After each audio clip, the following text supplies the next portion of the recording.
Thank you for tuning into our podcast from the Darkhorse's mouth. Today's episode is The Matrix, Your Guide to Digital Marketing. And this is our co-pilot, Carly. Hello. And after our last episode, we got a lot of feedback that was, we want more Carly. Ha. And can't say I disagree with them. In fact, I don't really like talking that much. So You don't? Since when? Are you surprised? Yeah, you like to talk. I don't know. Maybe I'm oblivious to it. But at any rate, Carly, why don't you kick us off? Yeah, well, thank you viewers for wanting a little bit more of me, but welcome Travis Schenck to our podcast. Happy to have you. Yeah, happy to be here. Well, the way we like to start things off is really just to go into your background, a little bit about My Biz Niche and what you do there. So if you could just tell us about you. Yeah, absolutely. So I'm a marketing strategist with My Biz Niche. Company's been around over a decade now. It's a full service marketing agency, all sorts of different channels, digital, traditional, everything there. Paid and organic social media, SEO, PPC, website development, list goes on and on, of course. Yes.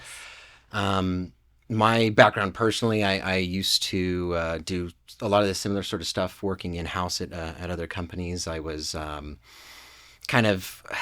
been in a lot of roles where I was kind of the everything guy. Yeah.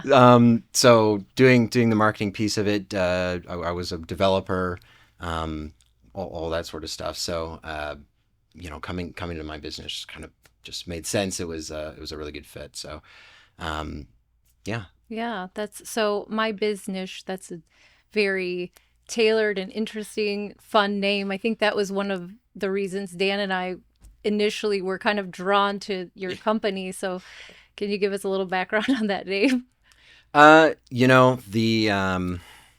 It's kind of it's a little bit of a play on a lot of the other kind of agencies and the industry in general. The owner and founder, Sean Byrne, really had no problem kind of sticking his nose up at some of the other folks out there. A lot of the idea around marketing and the focus, the lack of focus on ROI, which of course for us is a real like USP, is the focus on ROI and transparency, and so it's just kind of, it's a little bit of a middle finger to to some of the folks out there. I like politely. It sounds like, so there's My Biz Niche, and when I say it, I think my bitches.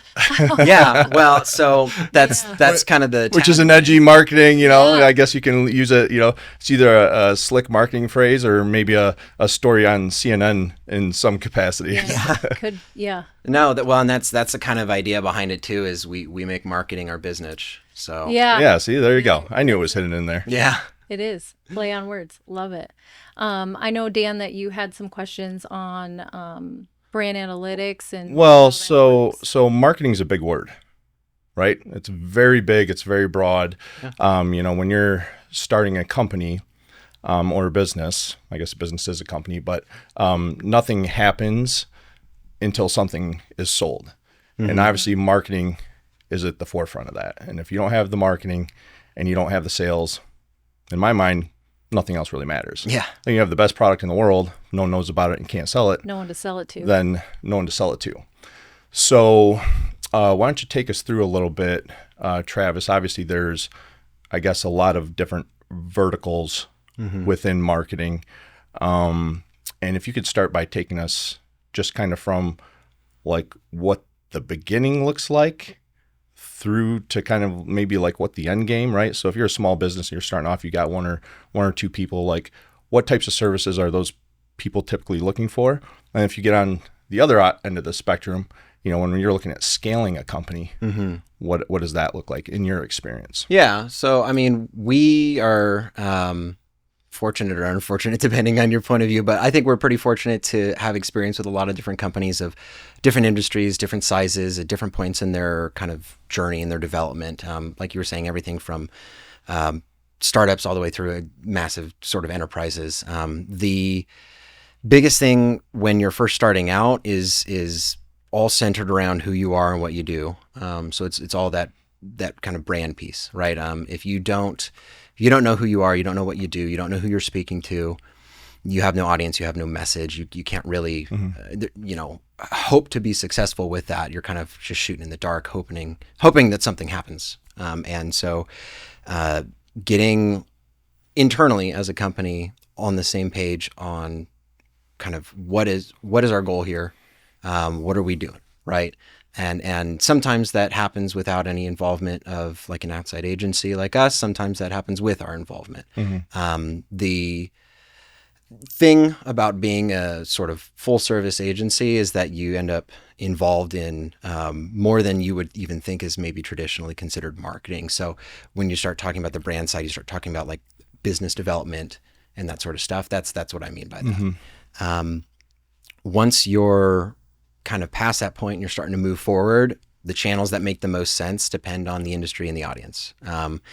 If you're doing like e-commerce, for example, you're probably going to want to move pretty heavily into, maybe PPC or some of the other digital channels, maybe even social. Probably email is going to be a really good idea there.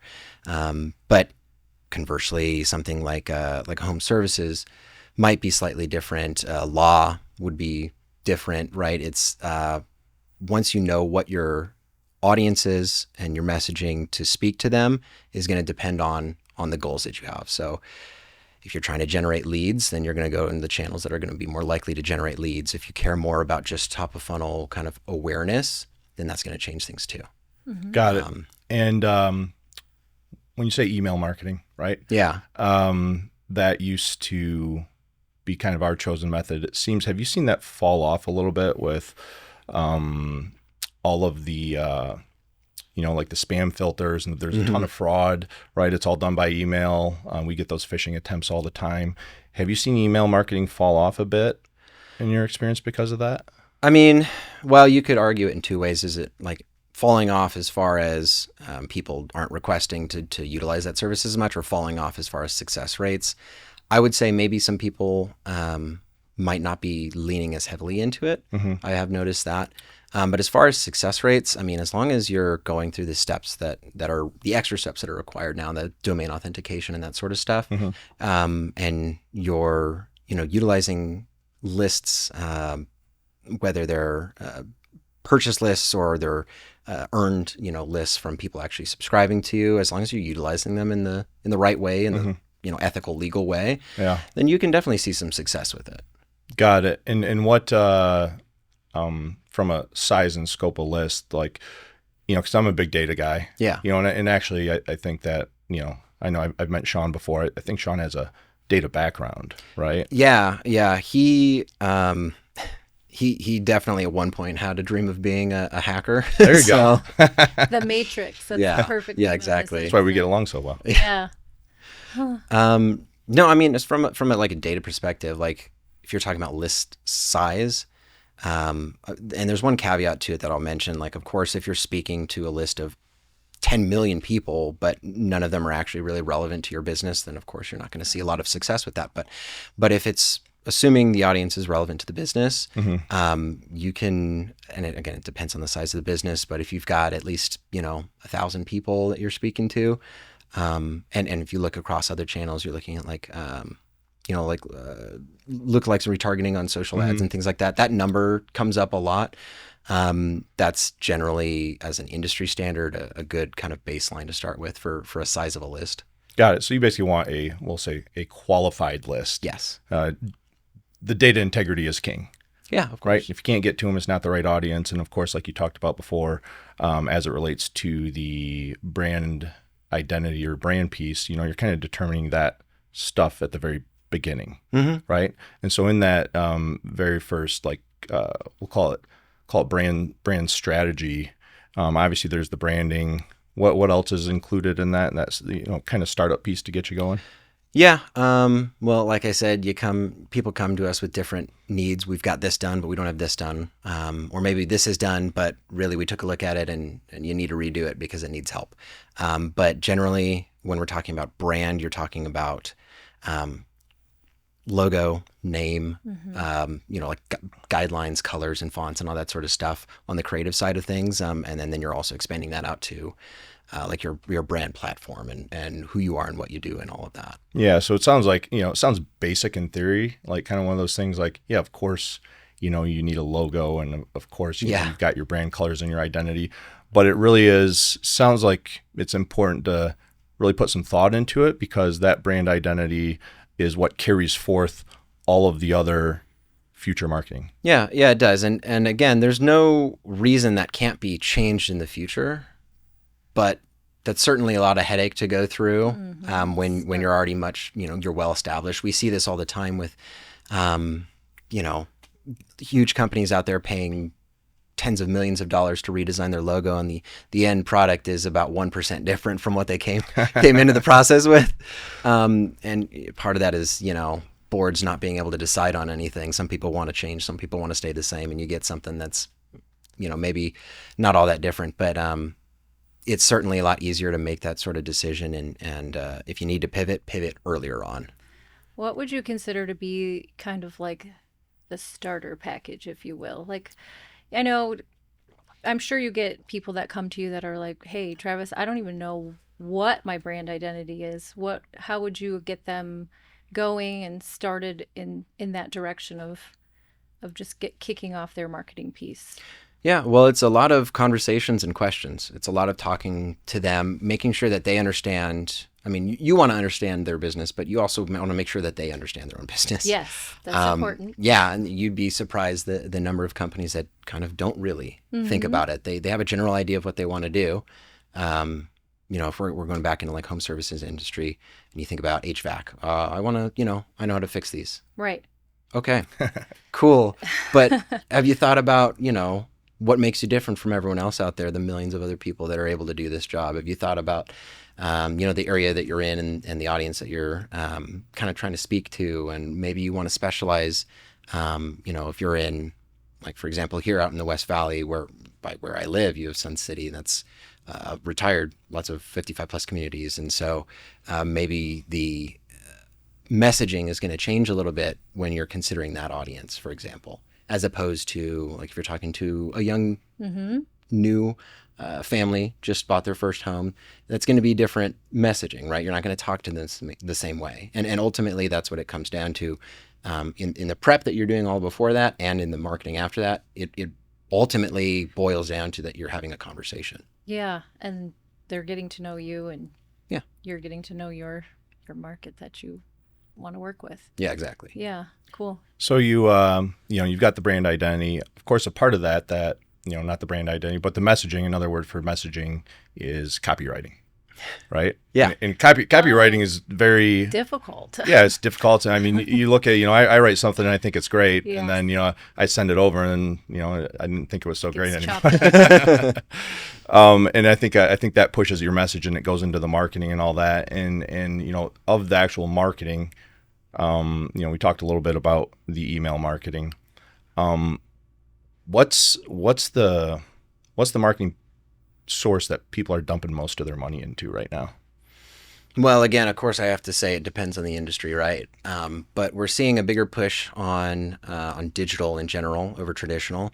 And of course, you get to like huge enterprise level stuff, like you're talking about Walmart and stuff like that. Obviously, they're pushing a lot into. Can you make the distinction between traditional and digital? Sorry, good. Yeah, let me back up. So traditional, that's going to be what you think of as traditional advertising. We're talking billboards, radio, TV, stuff like that. Mailers. Yeah, absolutely. Direct mailers.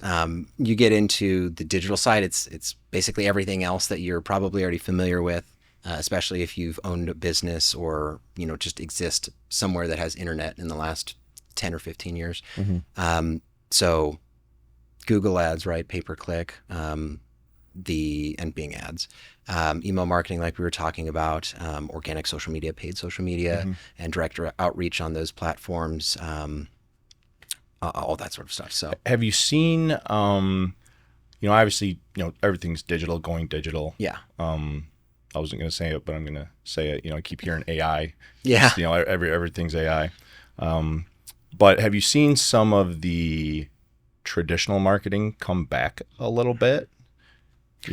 So again, I mean, it's just for the caliber of client who has been utilizing digital and is ready to see some growth and kind of that next iteration by starting to utilize some traditional.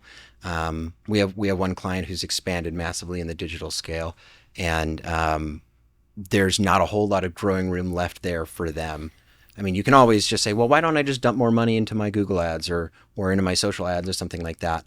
But at a certain point, if you really want to expand the reach, and what we talk about a lot is an omni-channel approach and hitting everyone where they are, having as many touch points as you can so that you're top of mind, and ultimately when someone is ready to make that decision, you're the business that comes to mind for it. But for him, that next major step is radio. Like that's what makes sense for him. Oh. Yeah. Got it. Yeah, it sounds like, well, in anything you can kind of reach that critical mass point. Yeah. The reason I bring it up is because, with so much digital, just like, people used to knock on doors, right? Yeah. Well, now no one's knocking. If someone's knocking on your door, you might get a little bit nervous, right? Yeah. But it could be effective, an effective marketing strategy again, because no one's doing it. Yeah. And that's just an example that I was thinking of, and same thing for like direct mail. Perhaps some of that you kind of see some of that come back a little bit, and so that's where the question was. Yeah. As it relates to digital, let's talk a little bit about social media. Yeah. I mean, social media is obviously massive. I don't think we've capped out that marketing. I don't think that's reached that potential critical mass quite yet. It just seems to continue to go. You're starting to see more. If I'm doing videos, 1 minute videos, everyone's starting to do them at that point. And because you did no. I think I'm just the one. I'm the one that resists. Finally gets to that point, and it's like, okay, everyone knows it's okay now. You should probably do it. Yeah. But as it relates to social media, you've effectively got two types, right? You've got organic and then paid. Yeah. Well, and you could argue there's the third. What's the third? Like direct outreach. Like I know you and I have talked a bit about. Explain that a little. Yeah. So, for example, LinkedIn as a platform. Oh yeah. Yeah. Right. That can be super effective depending on what you're trying to do. I'm talking with a client just the other day about optimizing their company profile, the individual profiles for like the owner and some of the other leadership team.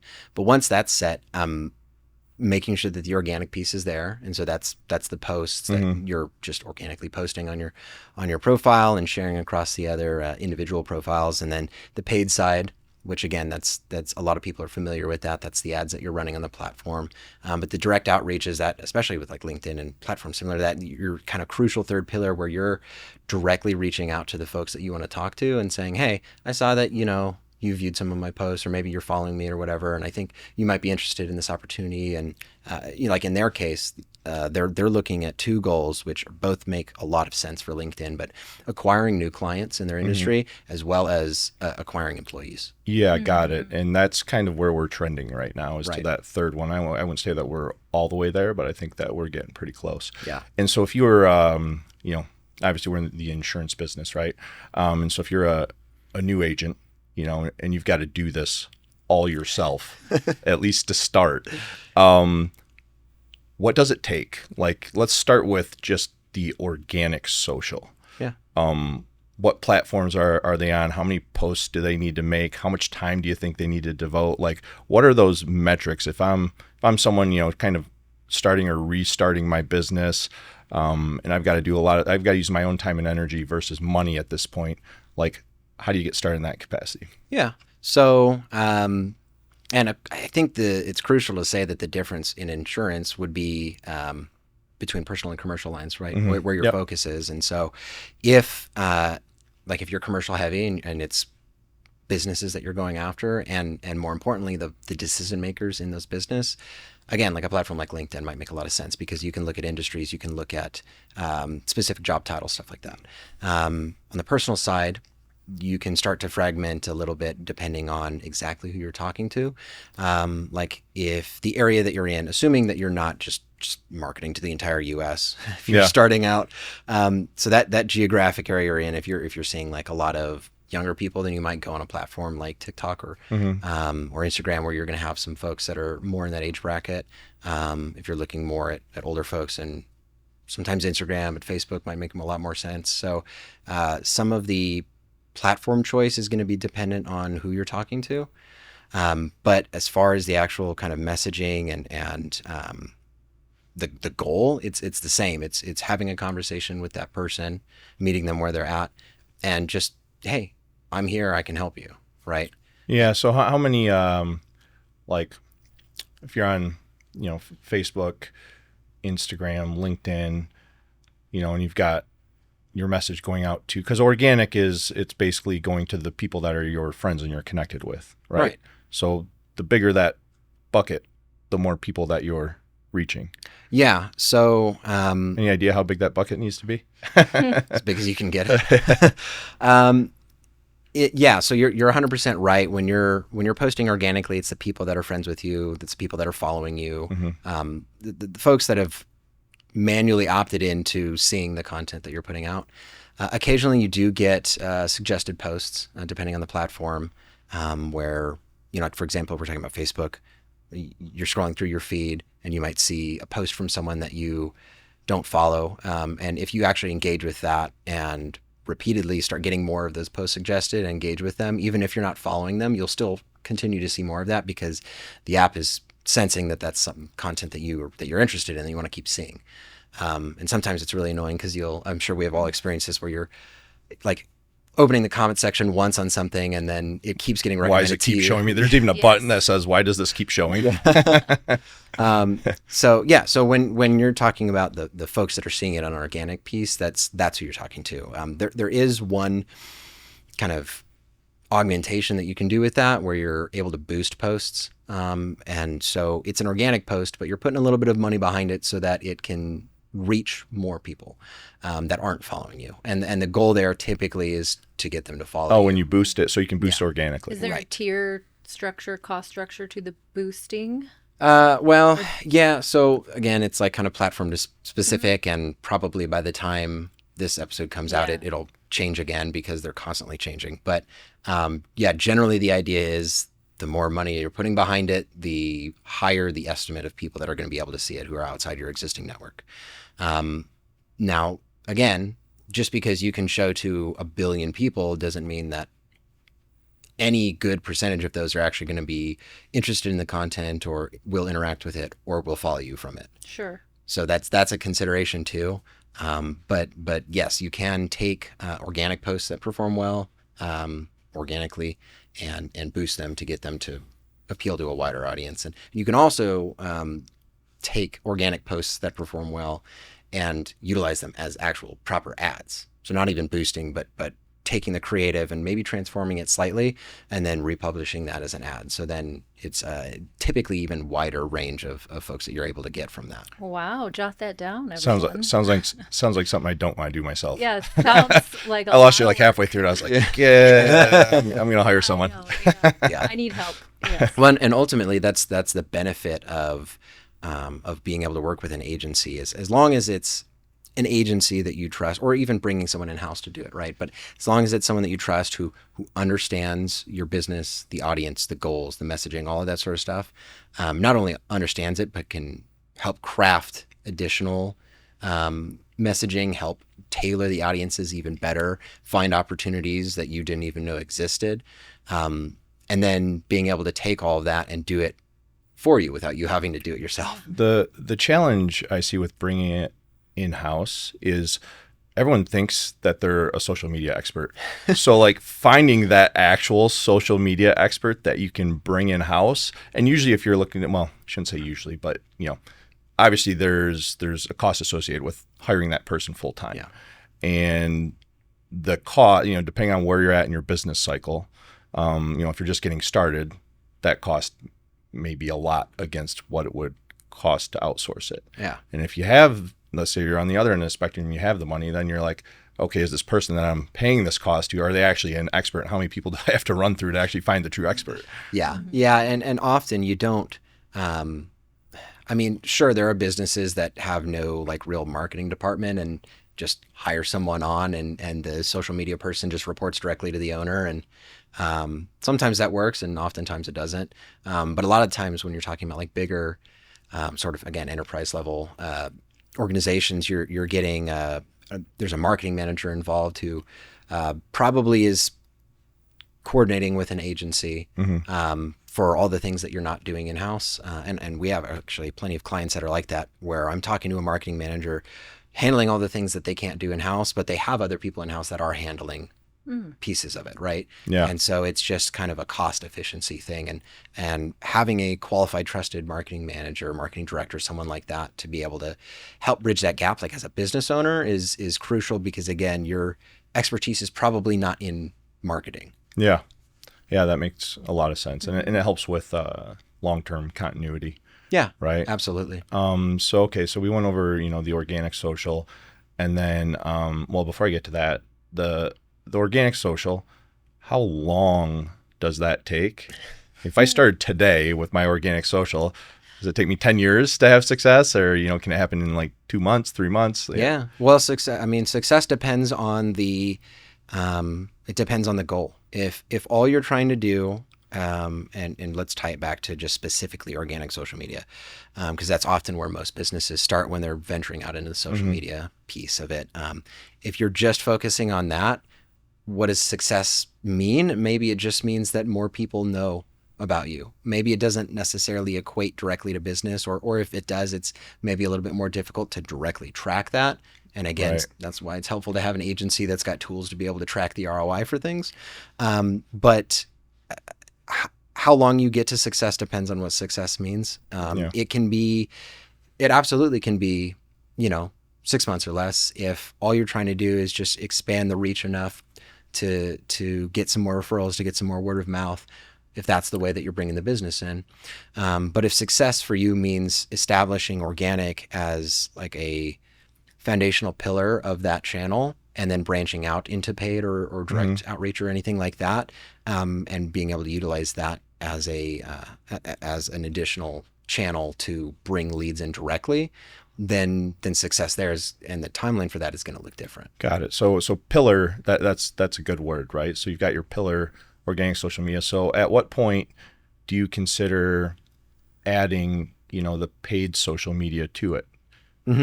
Well, if we're assuming that paid is even the right way to go, if you're specifically looking for form fills or phone calls or any other kind of conversion action, then yeah, paid would be a good way to go for it. And when you get there is as soon as someone who might look at an ad and then go to your organic profile and scroll through it, as soon as they do that and they can see that you have like a backlog of content. Got it. So the organic creates the credibility behind the paid, because when you're on the organic, it's with people that you, for the most part, know, right? Or that's within your circle. And then when you're paying, it's the people that you maybe don't necessarily know. And if you did a great job in the beginning with your brand identity, brand message, all that fun stuff, and you're pushing out good, intriguing content, then when they see that content, they want to buy, but they also want to trust. And so they go back to the organic social to scroll through to trust. Yeah. And oftentimes it takes more than that, right?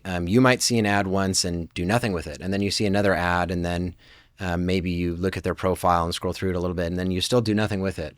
And then you follow this process kind of down that funnel. You go from the top of funnel awareness, and then some middle of funnel retargeting, and you're kind of talking to those people that have seen you before, and eventually you're getting to a point where you're at the bottom of the funnel and you're actually collecting. And you've talked about that process, and I talk about that process too a lot, is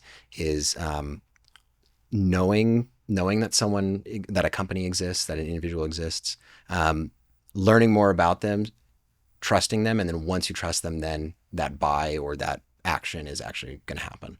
Yeah. I like the people that just do it right away. That's you. I'm the one. They just trust. I'm like, come on, let's just go. You don't need to spend all this time. By the time you spend all this time, I've already failed 3 times. Like, let's just go. Yeah. You're the quick buy. I'm go through the funnel. Find the trust, and then I buy. And again, it's going to depend on the trust funnel. So that's the new name for it, the trust funnel. Trust Okay. funnel. It'll make sure to trademark that before this goes out. Yeah. I know, right? It'll depend on how difficult of a business decision that is. Like if you're, again, we bring it back to insurance. Like if you're looking at the personal lines, there's so many people that are just doing it all on their own, quoting themselves, getting their own rates. Like maybe that's going to be, and that's part of the reason why Darkhorse has pushed a lot into the commercial space. Yeah. Instead of focusing purely on the personal side. But that, person trying to get auto insurance or home insurance, like they legally need to. So there's not a whole lot of thought and debating and researching that goes into it. I mean, there's some because you don't want to make an unintelligent decision. But if you are one of those individuals who ends up working with an agent or a brokerage or anything like that, that's probably going to be a quicker cycle than someone who's making a bigger purchase or who is doing making a bigger life decision. Like for example, if you're bringing it back to an agency, for an agency who's using ads to try and for like a recruiting effort and you're trying to bring more people on to help support the organization, that is going to be a bigger life change, right? Having a new job. And sometimes people are, a little desperate and they might be quick to act on anything that looks like they might get an interview. But if it's at a very high level, like leadership team, VP, that kind of level, when you get to be that big, and those are the sorts of positions that you're hiring for. And if you choose to utilize like LinkedIn again as an example, then that's probably not going to be, I see an ad for it and I'm immediately filling it out. Yeah, exactly. Yeah. And ultimately, the way that I'm sure a lot of what I'm saying just kind of sounds like, well, it depends, which is kind of true. But the way that you can figure that out is just by being in that person's shoes as much as is possible. And that's anytime you're thinking about messaging to craft that, it's always based on the audience because you need to know who you're talking to because you have to put yourself in their shoes. And once you can do that, well, okay, what would be effective on me? Right. Mm-hmm. And then you can socialize that too. And you ask about, hey, if you were this person and I gave you this message, would it do anything for you? Right. Would it resonate? Yeah. Would it resonate? So talk to us a little bit about, I think we covered the organic or the social media side. Yeah. And then there's the PPC or pay per click, right, which is typically what, like Google ads and did you say Bing ads? Yeah. So Bing, they're, as it stands right now, about 4% market share. So not huge, so but there's an opportunity there. Yeah. Yes. There are some industries where you actually see higher than normal adoption rates with users, like some very technically heavy industries have seen more success with Bing ads than Google ads. So first of all, like Bing is typically less expensive per click. And if the audience volume is there for the industry that you're in, it makes sense. Yeah, it makes sense. Exactly. To tie it back to insurance, it's probably better to just stick with Google, at least for now, because you just want to cast a wide net, not to unqualified people again, right? But typically those folks are going to be on Google more than they're going to be on Bing. But yeah, there's Google ads, there's Bing ads, and then there's a whole world of programmatic beyond that, where you can start getting way out in the weeds on all of your targeting, your data sources, and that's where you start seeing. It's honestly beyond pay-per-click in a lot of senses, because you can advertise online with that, but you can also start seeing ads, like on the TV in the gym or on the screen in your elevator at the apartment complex or whatever it is. Isn't that programmatic? That's where you can do the geofencing, right? Yeah. So you're basically drawing a line around the building and then you're pushing out marketing to it, Right which is actually pretty cool. And we've done a decent amount of it in the past, but it seems like it's maybe more of a branding play than it is like more of a top of the funnel than a bottom of the funnel. Yeah. I mean, I'm sure there's cases where you could argue like bottom of funnel makes sense for that. But oftentimes people are utilizing programmatic because it's a very specific subset of an audience that they're looking for. And you can add, I mean, you look at data sources and the amount of kind of filters that you can add, and it's a little insane. And then it's actually a little creepy because of how detailed that can get. And basically the simple rule of thumb is every time you're adding a filter, it's going to shorten the list and make it a little bit more expensive to speak to them, which is, a double-edged sword, because you're talking to exactly the people you want, but if the volume is so minuscule that it's not going to be effective because the conversion rate just isn't there, then it can be a risk, right? And so that's something that you have to really be careful with when you're considering pushing into that channel. But yeah, you're absolutely right. You can geofence. And if you're, like, for example, there's a conference and you want to target advertising, and probably in addition to other things, like if you're at the conference and you've got, maybe you're sponsoring it and you have a booth there, so people are seeing you physically, and you've got flyers that are running out, and you have an ad in there, program and whatever else, whatever other options there are. But then on top of it, if you want to geofence that, Can you geofence at a small scale like that? Yeah. Just for, just had an we idea. got a bunch of conferences. Yeah. You can absolutely fence like a single building. All they're going to see are little dark horses running around Yes. the whole conference, nothing else. You can fence Like a horse race. Yeah, exactly. But you can fence pretty tight, and then you can do a lot of other really interesting things too, because like the people that are within that, you can speak to them, but you can also speak to their circle of friends, even if they were never in that geofence, because if there are similar interests. Got it. It connects. Yeah, exactly. That's cool. So then going back to the PPC, I'm bouncing all over the place right now. So the pay-per-click, which is like the Google ads, which Google is the most 96%, let's call it. Yeah. What's the typical pay-per-click? Like the cost? Yeah, the cost. Oh my goodness. Depends. It could be anywhere from, if it's relatively low competition, because ultimately Google Ads, it's an auction, and everyone else that are bidding on the same keywords are going to, so that's going to drive up the cost, because you've got whoever is bidding the highest is going to be the ad that shows the top, generally speaking, for a search containing that keyword, and all the other like audience targeting and everything else you have. But generally the folks that are at the first position are paying the most for it. And then as you're going down, it's scaling down. So if you, depending on bid strategy, if you've got, if you're maximizing clicks or maximizing conversions as your bid strategy, and you have your set budget, then Google automatically is going to do everything it can to, kind of regardless of cost per click, to be able to show for those people that are likely to click or likely to convert respectively. If you're running something like a manual CPC or enhanced CPC or something like that, where you manually set the maximum allowable cost per click, then it will show, as long as you have budget for that day, because it's always a per day budget, but as long as you have budget for that day, it will show to any kind of auction under that cost per click. So you could set it as low or as high as you want. We have seen, relatively low competition auctions in searches, like, a dollar cost per click. And then you can also have a cost per click that's $300. Was that mine? No. Probably. No, not. I feel like it was. Not quite. I feel like I saw one that was like $1,000 one day. I'm like, well, what's going on with that one? Well, and that could have been CPC or it could have been CPA, right? Could have been cost per action. So if you're, and a lot of times, and again, depending on the industry and the goals, but you might ignore cost per click entirely because you care more about cost per action. Because you don't care how many people are clicking on it, but you do care how much you're spending for actual leads that you're getting to come in. Yeah. Okay.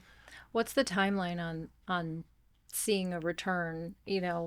People get impatient. Like, Yeah. I'm spending all this money, nothing's happening. Is it 1 month, 30, 60, 90? What's the timeline on that? So, you could technically set up a campaign, and if you've got all your parameters and filters and everything all set up correctly, and your keywords are in there and your negative keywords are in there and all that stuff is good to go, and it's got enough budget, and you turn it on, well, you could technically within like a week start seeing leads coming in from that. And probably within 1 to 3 months, you're going to see a healthy quality and quantity of leads.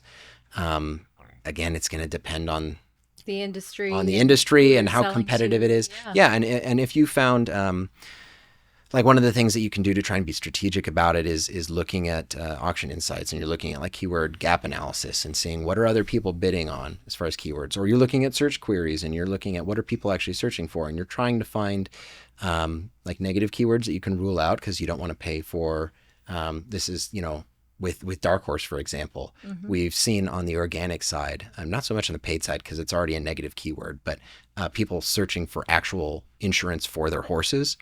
And so you'll get search terms like equine insurance and things like that, which is obviously not what you guys are trying to go for. New marketing vertical. Yeah, actually, not So- a bad idea. Now we're in the equine. There you go. But when you look at search queries and you see something like that, and you can say, okay, well, this is not something we actually are, it's not relevant. We don't want to market to it. So you add it to your negative keywords.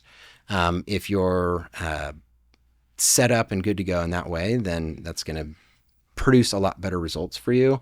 And again, same thing with looking at what other people are doing that you're not, the keyword gap analysis that I just mentioned. So seeing how other people are strategically picking keywords. And if you can find something like I've got another client that's in the medical industry and they're launching a basically brand new first of its kind procedure. And it's a double-sided coin because there aren't any folks bidding on those keywords because it's brand new. So you could bid on those keywords. You could be the first one and have a pretty low cost per acquisition. But conversely, if no one's, and I have to tell this to clients all the time when they say, oh, these are the keywords we want to focus on. I'm like, okay, well, we're not going to focus on any of those. And they say, why the heck not? Yes. Because no one's searching for them. Yeah, and you that's- can see that. Yeah, and that's the flip side of it is if there's low competition, that's potentially good because you've got more efficient with your cost structure, but you could have such low volume that it doesn't make sense and your ads may not even show. Interesting. Yeah. Now, can anyone just get access to that data, or do you have to be a part of an agency? And So no, it's not restricted to agencies by any means. There are tools within Google Ads that you can utilize to see some of that. You're not going to see things in as much detail as like when you're looking at your own keyword lists and the strategies and everything, like how the campaigns are built out in the ad groups and all that sort of stuff. But you will see what some other people are utilizing. cool. So the one thing that I completely spaced on when we're talking about the marketing journey is the website. Yeah. Right? 'Cause Yeah, you need that's an before- important piece. Yeah, brand identity, and then part of that is the website. So talk to us a little bit about website development. Obviously, there's like your full-blown website, your landing pages. Talk to us a little bit about the importance of, of course, I think you have to have a website. Everyone has a website, but beyond that, talk to us a little bit about that. Yeah, if you are hoping to have any success in digital marketing, having a website's probably a really good first step. Yeah. Any ads that you're running have to, like when you click on that, where are you going? You're going somewhere. It's going to be a website of some sort. So, you could feasibly use, like some CRMs offer specific sort of like, not quite turnkey, but like landers and stuff that you could build that you could send people to, and then you'll get like the email submissions or it'll, integrate right directly into your CRM. So you don't technically have a website, although it is still a web page that they're going to, but generally your website is crucial because it's what people are going to look at when they're trying to determine who you are, your credibility. If you think about any business that you've worked with, either with work or in your personal lives recently that did not have a website. Yeah, none. Right. Because if they didn't have a website, you'd probably say that it I'm not going. was a little fishy and you weren't. Yeah, exactly. So for just credibility alone, that's a big piece of it. But also it can act as that sort of home base for landers that, you can utilize. So what's the difference between, you've got your cookie cutter website, I got my website for $500 Yeah. or $1,500 or whatever it is to stand up that same website that everyone has versus your, kind of a custom built out website. Like what's the capability difference? Like why would you choose one over the other?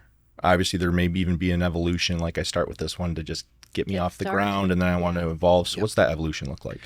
Yeah, I mean, starting with something, especially if, if all you can do really reasonably is afford like a $500 cookie cutter website, it is better than nothing. Now, your ability to, and again, if you're building it yourself versus having someone else like put it together for you, that kind of depends. Because there's plenty of websites out there that you buy the domain and host it, and then you just build the website yourself on, like Wix or whatever. So that's definitely something that you can do. But the capability that you get from something that is more custom coded than like cookie cutter or what's called WYSIWYG, which is what you see is what you get, where you can drag and drop and build it yourself. It's appropriate. Yeah. WYSIWYG. Yeah, it's always a fun word to say. Yeah. But the capability that you get from having something custom coded is immense. Like being able to custom build a landing page that's specific to one marketing channel that you're utilizing, or maybe you use it for multiples and then you track progress using UTMs, whatever it is. But then which is for those that don't know, just the ability to kind of track the source of something through the URL. It's parameters that you add to that URL to track it. That you can see in like Google Analytics and other tools like that are keeping track of all the things that happen on the site. But building out custom landers, being able to like custom code forms that, like for example, your form, right? With your landers, they're filling a form out and then they're immediately taken to book a call, right? And that's as far as I can tell, been a super powerful tool for you guys. Yeah, it's incredible. So that's not the sort of thing that's typically possible with something that's like either building it yourself or something that's like cookie cutter, unless you've got like a solid development background and you're comfortable doing that, which most don't, and it takes time. Exactly. And the from an SEO standpoint, search engine optimization. Yeah. The custom part of it, plays much better in that world, right, than the cookie cutter. Or does it not matter? Yeah. No, I mean, you could kind of argue it doesn't matter a little bit, but I would say it does. Ultimately, when it comes to SEO, as long as there's technical SEO, on-site SEO, and off-site SEO. So technical is making sure the site like functions at all in the first place, but also like loads quickly and just works well. Because if it doesn't, search engines aren't going to want to recommend it because they can see that people come to the site and it doesn't load or it doesn't work and then they leave immediately. It's judged as being irrelevant. On-site SEO, so that's any of the content that exists on the site. So if someone is searching up, they're asking about what's the best option for commercial insurance in my area or for my business or for my industry, and then a blog page comes up from your website that contains the keywords that exist in their search query. That's a good example of what on-site SEO looks like. So making sure that pages are keyword optimized and the keyword theming is all there and it makes sense. And then the off-site SEO is basically focused on getting backlinks. And the whole point of the backlink is think of it like being friends with people that are affluent. Yeah. People who know them will trust you more because you're friends with them. So if you've got a backlink, or ideally a ton of backlinks on other sites that are credible and have what's called a higher domain rating than your site, then that passes what's called link juice to your site. Cool. And yeah, it's tasty. And you see an increased benefit on your site, a higher domain rating, which again, that's how Google is kind of judging. Well, what they actually are utilizing is they're looking at like PageRank score, but they're judging the website based on how credible it is, and then recommending it more often, higher in relevant search results when that domain rating is higher. So if you've got content on the site that is relevant to the search that people are performing, the site loads quickly and functions well, and a bunch of other credible sites link back to yours, then it's pretty likely that you'll get shown relatively high in a search containing that term. Got it. When you start SEO on your website, what's that journey look like from a time frame standpoint? Well, typically SEO is, I call it the longest of the long-term strategies, but it can often produce some of the best return because at the end of the day, all that time and money, if you're working with an agency, invested into it, as long as you stick with it for the long haul, it will bring in an innumerable amount of traffic and potential leads and potential conversions from essentially for free, right? Because it's unlike Google where you're paying to appear high in a search. You're just naturally organically appearing in that search. Yeah. If you go out and search for Amazon, you're not seeing ads for their website. You're just seeing an organic result with their website.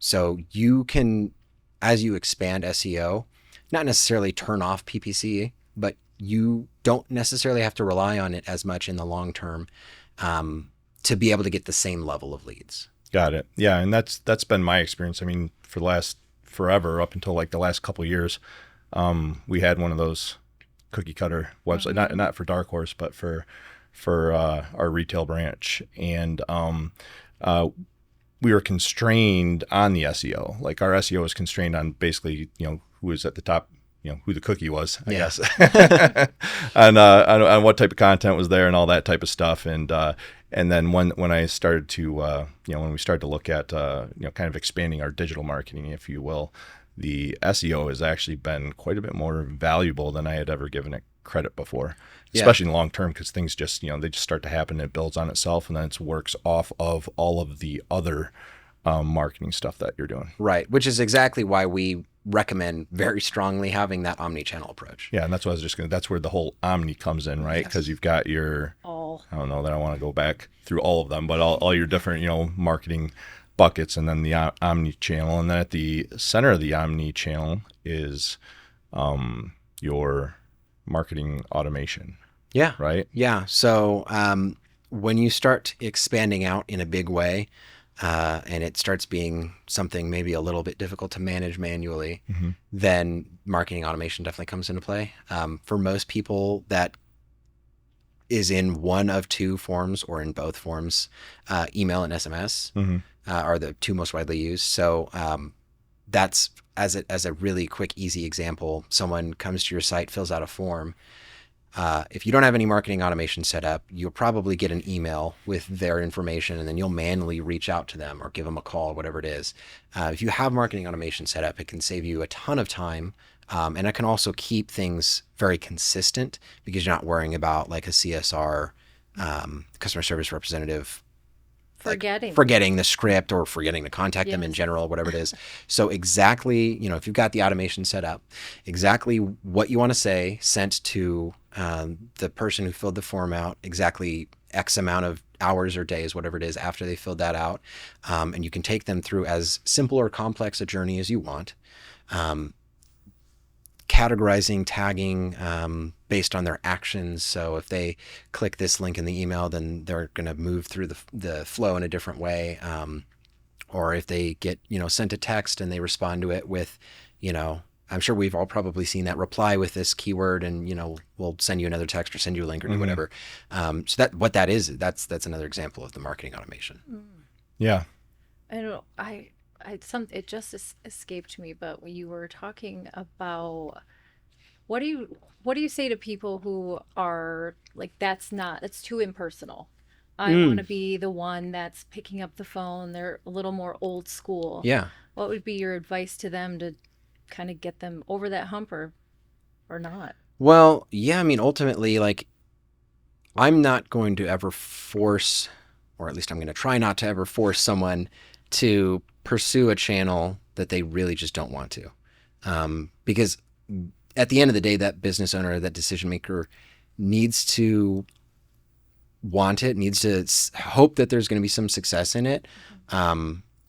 Otherwise, there's a pretty good chance that they'll give up on it immediately, or even potentially sabotage it because they're not like holding up their end of the bargain as far as following through on things. and which is it's unfortunate, and I hate to have to call that out, but it does happen. But for people that are resistant, it's usually because of one of two things, and really I guess they're kind of the same, but not wanting to waste the money on it if it doesn't actually return, or not wanting to kind of lose that aspect of controlling it. And both of those are remedied by educating, by talking about how it works, not necessarily in super technical detail, of course, because most people really just don't care, but talking about what that benefit is, and what the pain is of not utilizing it. These sorts of decisions are often made on emotion and then later justified with logic, which secret, like, spoiler, that's kind of how humans decide on every purchase, on every decision is through emotion. But that kind of knee-jerk reaction of, oh, I don't want to lose control of this, and then run the risk of not being able to have oversight, and then it spirals out of control and it doesn't work, and you start running into this, and you have to walk through the fact that you're not losing control of anything. You're actually extending your capabilities and heightening your control over things, because you're not having to do it yourself. You're not having to trust in someone else to do it exactly the way it needs to be done every time to see consistent success. And you have control over being able to switch all that. And if all else fails, you have the data to show where things went wrong, and then you can modify, you can pivot. Shift as needed. Yeah. Which is something that we learn regularly around here. That's right. Well, I think that the other thing too, or the other answer is they need to increase their marketing budget, right? Because the goal is to have so much marketing coming in and so many prospects or leads that you can't manage it all. And so in order to manage it all, you have to put that in place. Like if it's to the point where the marketing is not coming in fast enough to where you can manage it yourself, you tend to just kind of gravitate towards that, I think. But my goal has always been let's just get so much marketing and so many opportunities out there that I can't manage it. And so now we got to put systems in place. Yeah. Well, and again, if you're looking at the example of someone starting out and they've got one, maybe two channels that they're utilizing, they probably don't need automations. Yeah. You build to this. This is kind of more of a scalability play, right, long term. Right. And that's why you were saying that it was at the center of the Omni channel approach, right? Right. So I think one last question, or one thing that we can end on is you led the conversation with ROI. So I don't know how many marketing companies I've talked to, and my first question, or one of the first questions, is, okay, what are the metrics? How do I know I'm getting a return? And I think that all of them, except for yourself, either, well, I can't do it, I don't have an answer. And that was at the forefront of the conversation that you had brought up. So talk to us a little bit about how you are able to actually determine the data analytics, reporting, and return on investment that's critical and important to the business owner. Yeah. Well, so some of that is actually simpler and easier than you might expect at first glance, especially like you said, with a lot of companies, or if you're doing it in-house, maybe you have individuals who are just saying, oh, it's not possible, you can't really do that. Sometimes, ultimately at the end of the day, sometimes it just isn't always possible to get 100% transparent, clear, accurate tracking on things. But you can certainly get quite close. When you're looking at certain channels, like if you look at Google Ads, as long as the conversion tracking is set up on the site, for example, because Google's already keeping track of how many times the ads are clicked, because that's how they charge you money. So they're definitely keeping as close a track of that as they can to report it accurately. But once they click on the ad, they come to your site, and if they're clicking the button to call you, or they're filling a form out, or whatever it is, that conversion action is, as long as you're tracking that accurately and consistently, then you're going to see the conversions in Google Ads. And so it's pretty easy within that one channel, as an example, to see, okay, this many people saw it, right? These are my impressions. These are my clicks. These are the number of conversions I got from that. And if you've got different conversions actions set up, you can segment that out and look at, okay, this many form fills, this many phone calls, stuff like that. So you can kind of dive into the data. And in that case, you're utilizing probably Google Ads, Google Analytics, maybe Google Tag Manager, to just track the conversions.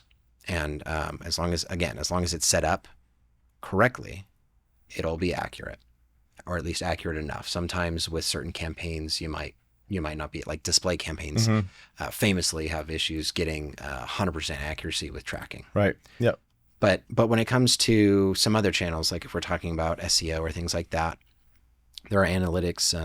It's a little more obfuscated, and that's where you get a lot of people when on organic channels, like organic social media or SEO, where you get people saying, "Oh, we just can't track that. We can't provide that for you." Sometimes that's right. Sometimes they're just lazy. Yeah.